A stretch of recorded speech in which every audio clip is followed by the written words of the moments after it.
உலக வாழ்வில் மனிதர்களுக்கு இருக்கின்ற ஆசைகள்ல 2 மிகப்பெரிய ஆசைகள் தான் தனது ஆயுட்காலம் நீடிக்கப்படணும், தனக்குரிய ரிஸ்க் இன்னும் அதிகமாக கிடைக்கணும்ன்றது. இந்த விஷயங்கள் சம்பந்தமாக ரசூல் ஸல்லல்லாஹு அலைஹி வஸல்லம் ஒரு அற்புதமான வழிகாட்டலை தந்திருக்கிறாங்க.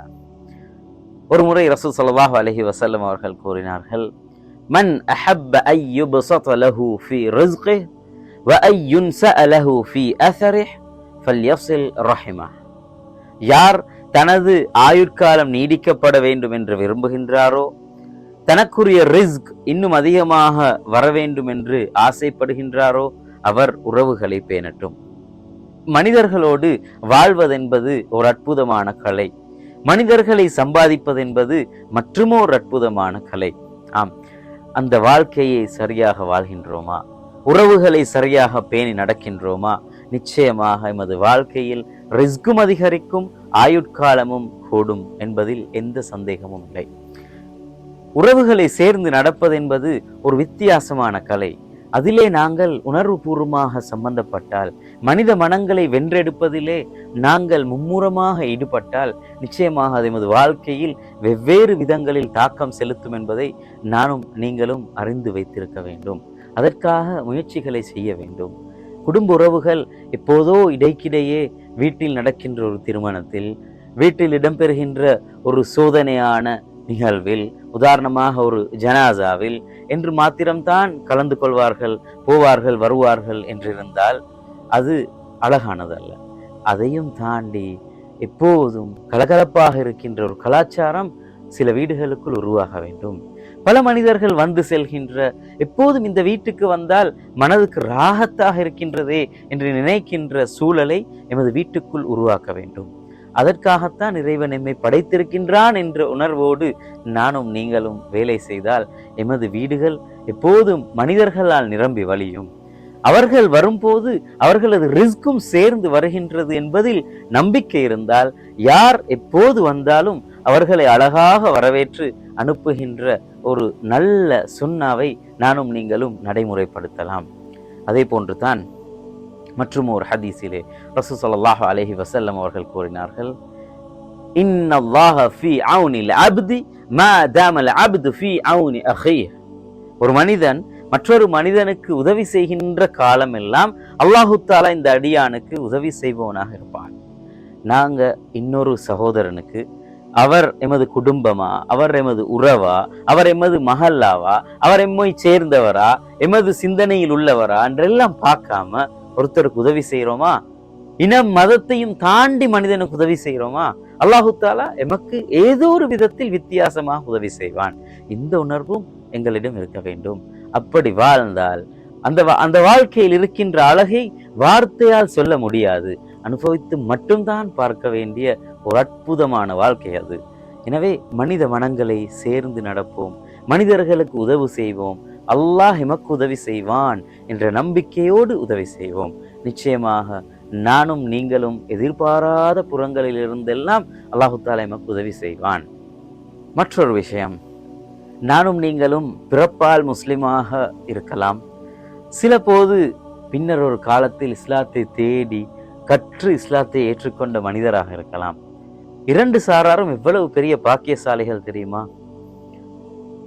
அரபு மொழியிலே யா ரப் ரஸக்தனி லில் இஸ்லாம் வலம் அஸ்அலுக் ஃபர்ஸுக்னில் ஜன்ன வ அன அஸ்அலுக். யா ரப், நான் கேட்காமலேயே எனக்கு இஸ்லாத்தை தந்தாய், கேட்கின்றேன் எனக்கு சுவனத்தை தா என்று அல்லாஹு தஆலாவிடம் கேட்கின்ற ஓர் உணர்வு பூர்வமான வரிகள் அந்த வரிகள். ஆம், இஸ்லாத்தில் பிறந்து வாழ்வது என்பதும் இஸ்லாத்தை தேடி கற்று அனுபவிப்பது என்பதும் வித்தியாசமான அற்புதமான வாழ்க்கையின் சில பக்கங்கள்.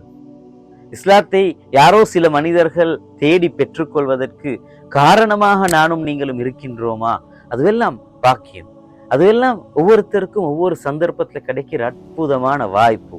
அதனை சரியாக பயன்படுத்தி கொண்டால் நாங்கள் எல்லாம் பாக்கியசாலிகள்.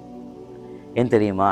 இஸ்லாத்தை ஒரு மனிதர் ஏற்றுக்கொள்கின்ற போது, அவருக்கு இந்த இஸ்லாம் சரியாக புரியப்படுத்தப்படுகின்ற போது, அதற்கான முயற்சிகளிலே ஈடுபடுகின்ற போது, அல்லாஹு தஆலா எம்மால் எத்தனையோ நலவுகளை பல மனிதர்களுக்கு நாடி இருக்கின்றான். ஒரு மனிதன் எத்தனையோ வருடங்களாக பாவங்கள் செய்து ஏன் அல்லாஹ்வையே இறைவன் இல்லை என்று புறந்தள்ளிவிட்டு இருந்த ஒரு மனிதனை அவன் இஸ்லாத்தை ஏற்றுக்கொள்கின்ற போது அவனது அத்தனை பாவங்களையும் நன்மைகளாக மாற்றுகின்ற இரக்கமுள்ளவன் தானே ரப். அப்படித்தானே நாங்கள் தெரிந்து வைத்திருக்கின்றோம். சூரத்துல் ஃபுர்கானில் 70வது வசனத்தில் அல்லாஹு தாலா சொல்கின்றான், அவர்களது எல்லா பாவங்களையும் நன்மைகளாக மாற்றுகின்றவன் தான் அல்லாஹு தாலா. எவ்வளவு அற்புதமானவன்! அந்த மனிதன் அவ்வளவு பாவங்களையும் நன்மைகளாக மாற்றுவதற்கு காரணமாக அமைந்த ஒரு முஸ்லிம் எவ்வளவு பெரிய பாக்கியசாலியாக இருப்பான்.